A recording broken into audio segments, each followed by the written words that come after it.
If you missed the last program, it's ready for you now on planetaudio.org.nz. planetaudio.org.nz.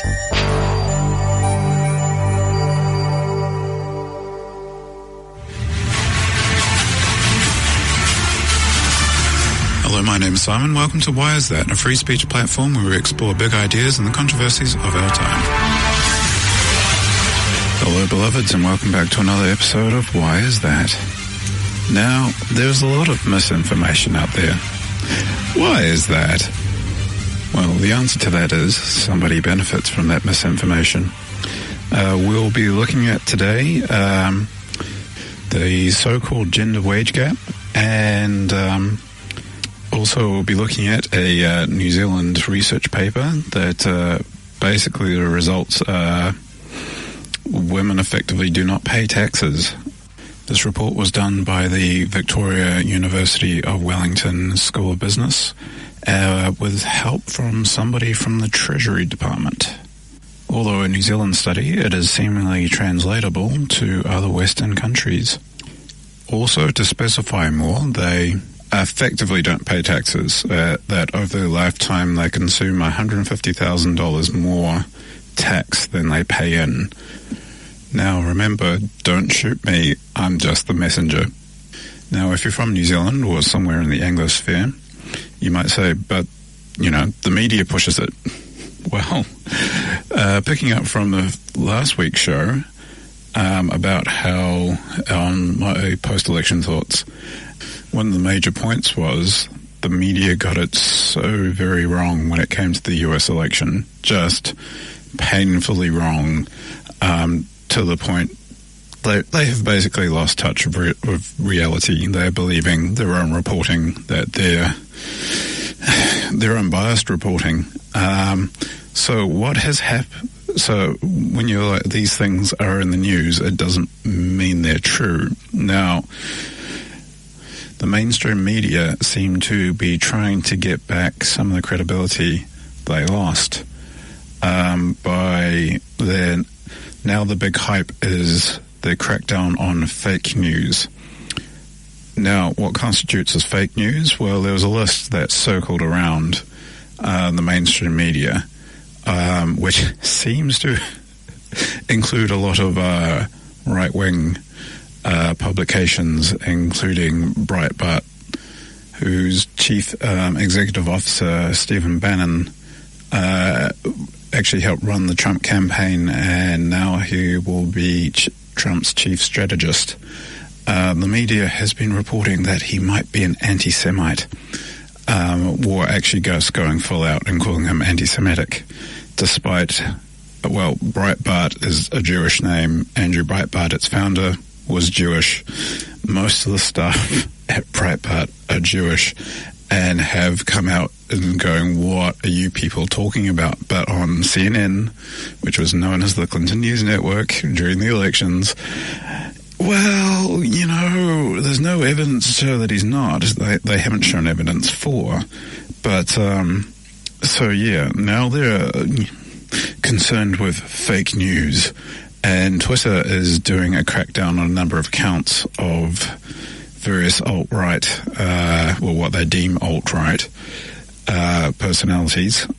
So it looks like they're trying to do a big purge before institutionalized power is handed over in the States to the sweeping Republican win. Because they were in bed with the previous Democratic establishment, which was shown by the Podesta WikiLeaks. And, of course, the people who are on this fake news lists are all publications that covered such things.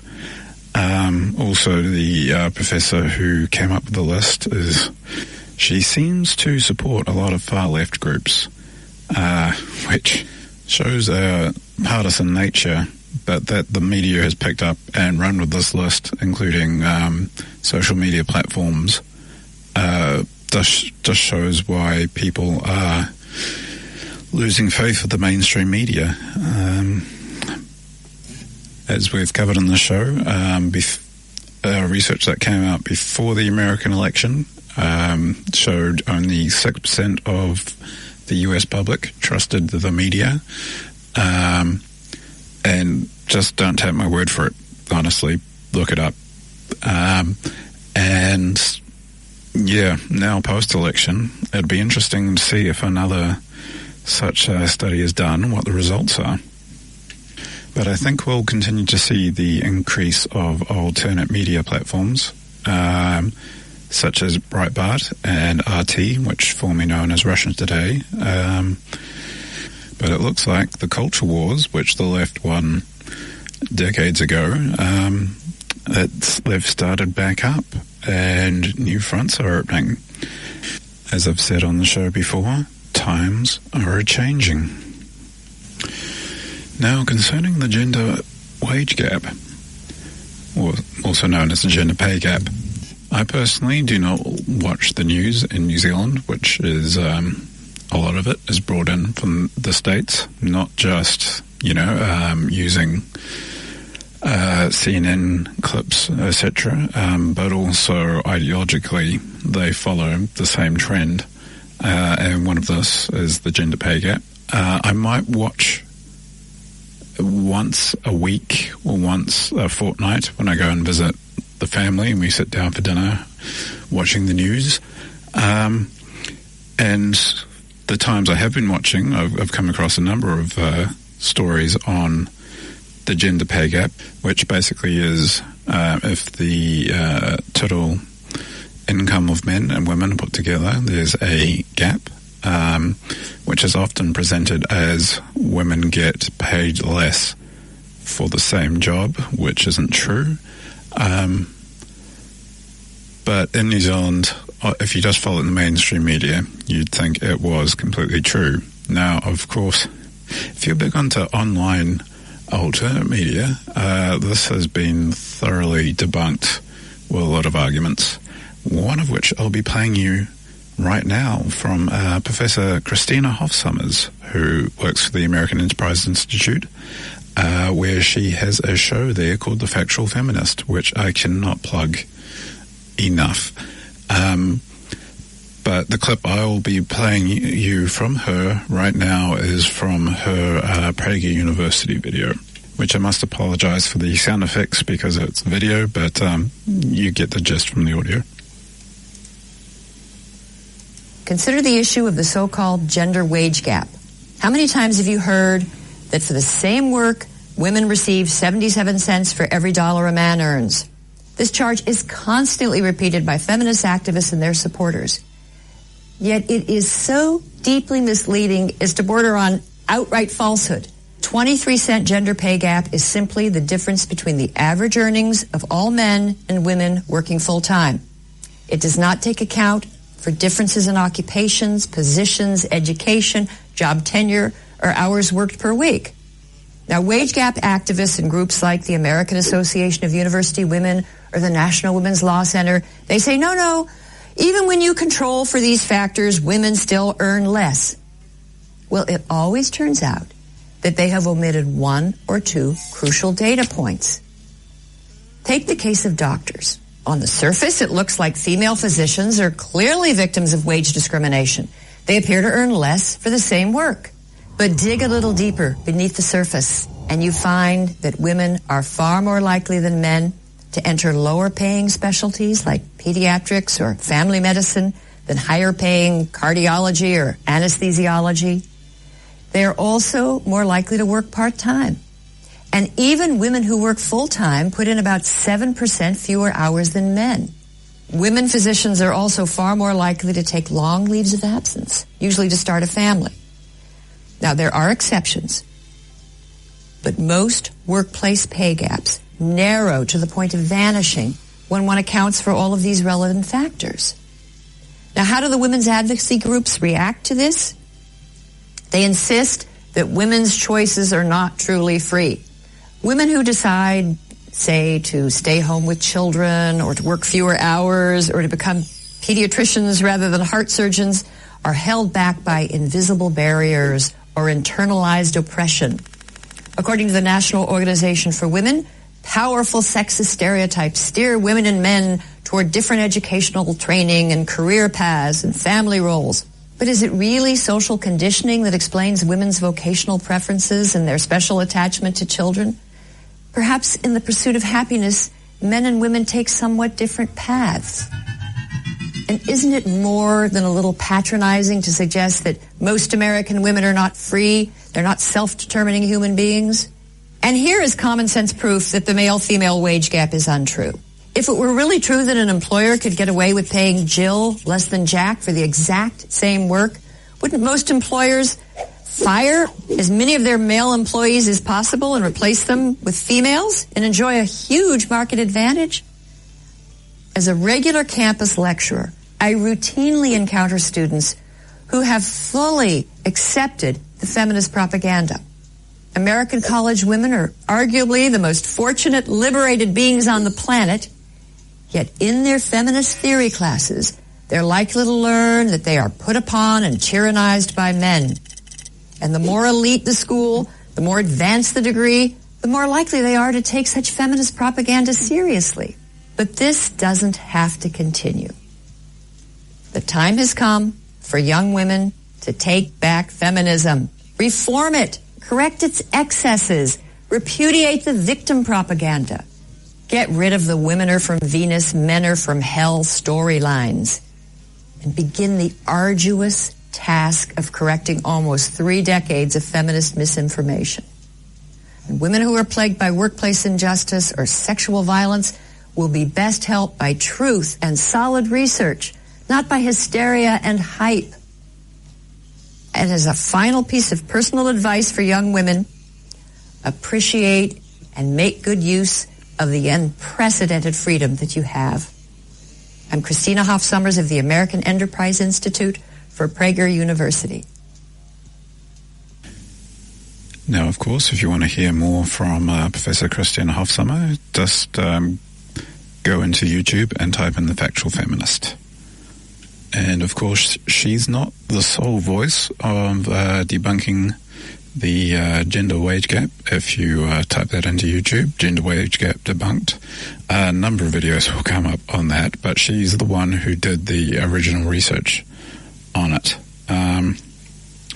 One of the times I did watch the news and they were covering it, they mentioned about how the government was putting together a working group or committee with something about the gender wage gap.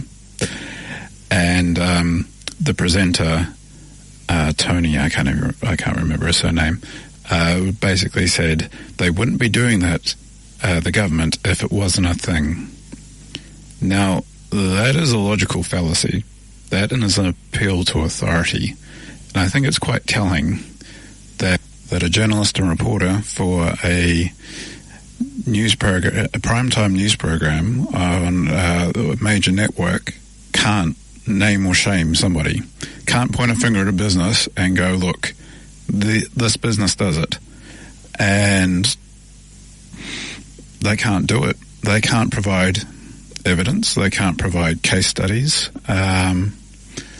I mean, as Christina, Professor Hoffsomers pointed out, why wouldn't people basically just hire women if they could pay them less for market advantage? But of course, it's just put down to sexism.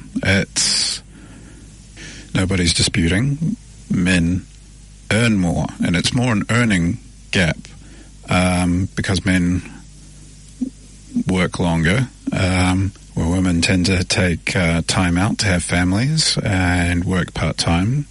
I mean, for many years, I was going through university and teachers' college. I worked in construction, and you get paid more than the minimum wage. And I can tell you, having worked on many a job site, high-rise constructions and things like that, there's no women around whatsoever. I think the one time I've seen a woman on a job site was a group of 3 architects coming through, and there was one woman a part of that. When you get into the trades, there are very few women panel beaters. Some of it's to do with biological strength. Men are like 30 to 40% stronger than women in terms of muscle. It's as covered the show many times. Men love women. You know, there's this grand conspiracy of, you know, just this sexism and misogyny against women in society. It's quite laughable, but a number of people buy into it, and it's quite harmful in that opinion. I've talked to a number of women that have believed this sort of thing, and they really stress out about it and feel, you know, like society's personally out to get them. And of course, by society, we mean the patriarchy. Because there is still this belief that men run everything. I mean, in New Zealand, we had, what was it? 11 years of female prime ministers, 2 years of Ginny Shipley, and then 9 years of Helen Clark. If women can get the top job, there is no institutionalized sexism against them. Just like in the States with the whole Black Lives Matter thing, there's institutionalized racism against black people. You've had 8 years of a black president. I think that's proof enough. Not institutionally racist.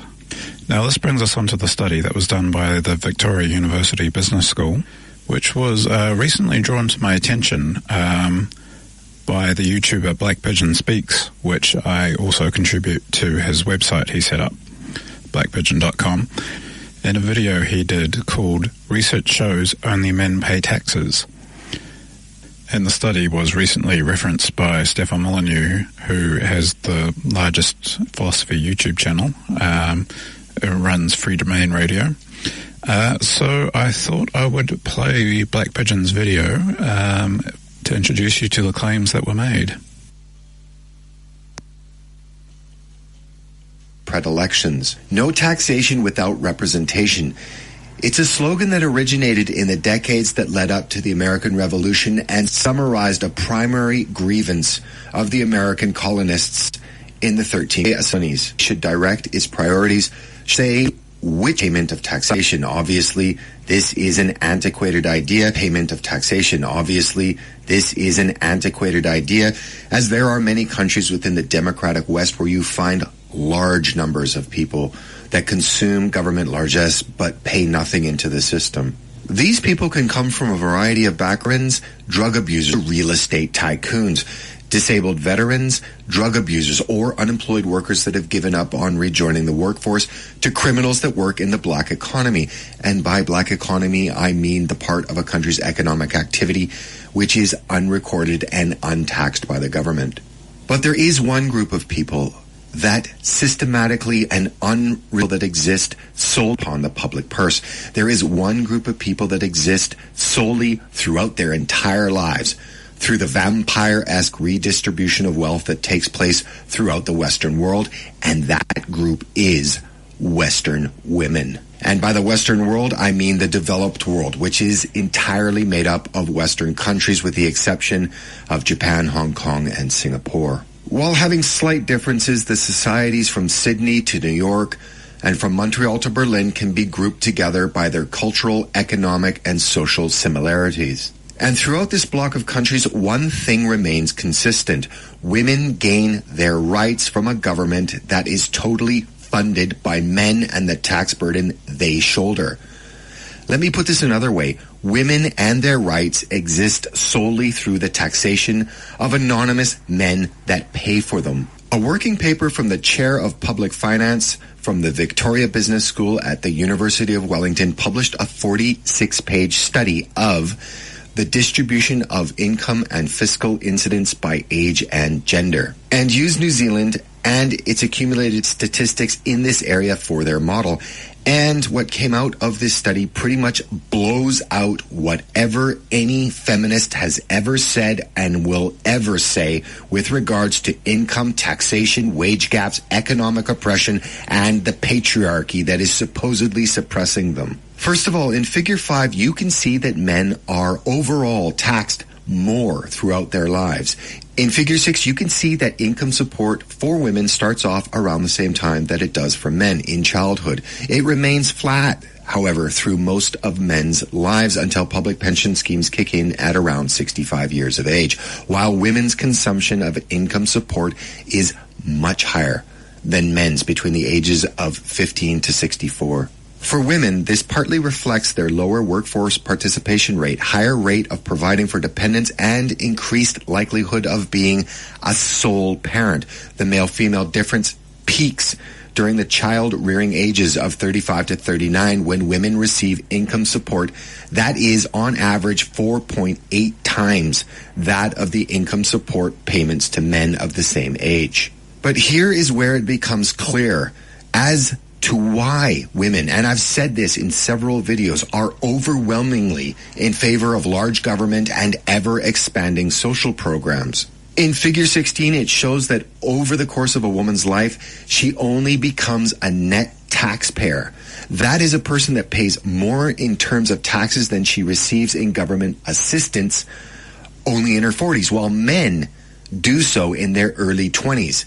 And for women, it only lasts 16 years until they reach 59 years of age. However, as can be seen in Figure 17, the positive net fiscal impact women make from the ages of 45 to 59 never outweighs the prior negative net fiscal impacts. Basically, women never cumulatively pay more taxes than they receive in terms of government expenditure.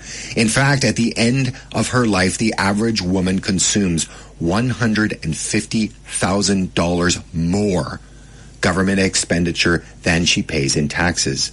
Men, on the other hand, cumulatively pay more in taxes than they receive for 40 years of their lives.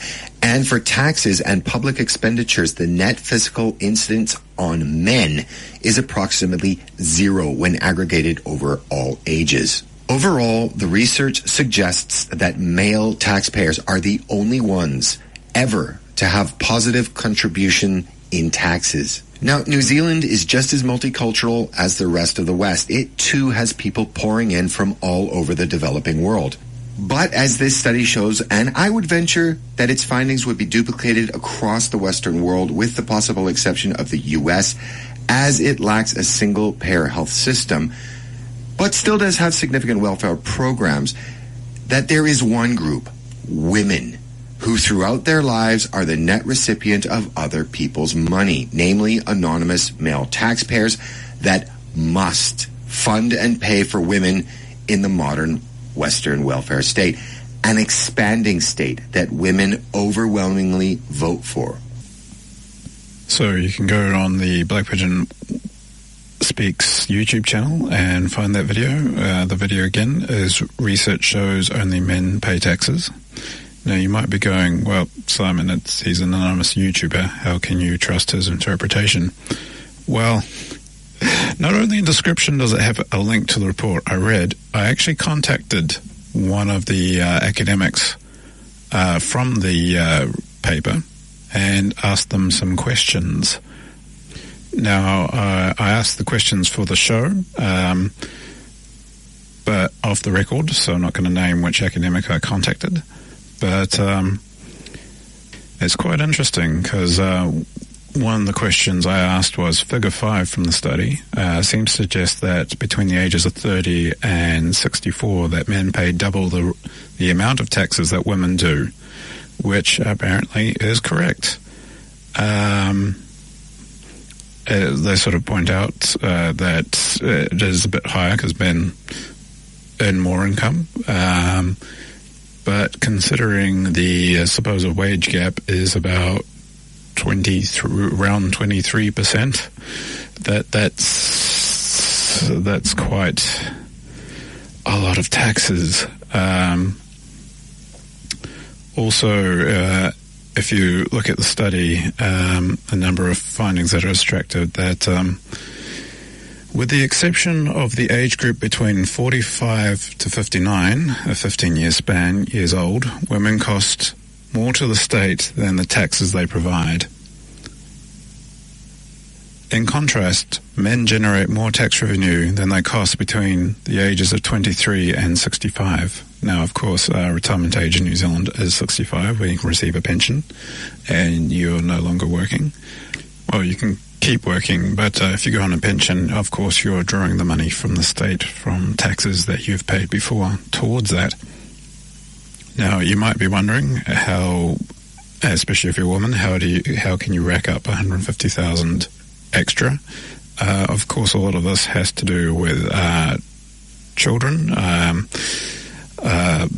For example, a solo mother who gets a benefit from the state. There's also things such as abortions. Quick look up at figures. Apparently, even though abortion is free in New Zealand for citizens, of course, it's never free. Somebody pays for it for a tax. The procedure costs $1,400. The latest abortion statistics from 2014 that there was 13,137 abortions performed. Now you chuck that into a calculator, one times the other, and it gets to, in 1 year, $18,391,800. Now, of course, that's not going into whole. The figure's far larger. Abortion isn't a public health service. It's a industry worth tens of millions of dollars in New Zealand. Oh, and of course, women live longer, so they receive more health care because of that. As sort of brought up by the end of the video clip I played, women traditionally vote for bigger government and the left, increasing the welfare state, which of course, if somebody is receiving welfare, they're not working and paying taxes. Indeed, some years ago, the Treasury estimated that 42% of New Zealand households will pay no net income tax because of the benefits they receive, rather than welfare, working for families, New Zealand pension or accommodation subsidies. So if half the households are not paying tax, and if the average woman costs over her lifetime $150,000, this gets into quite a lot of government borrowing to pay for everything, which is unsustainable, which we've covered before on the show. But what are the chances of having a public discussion about this?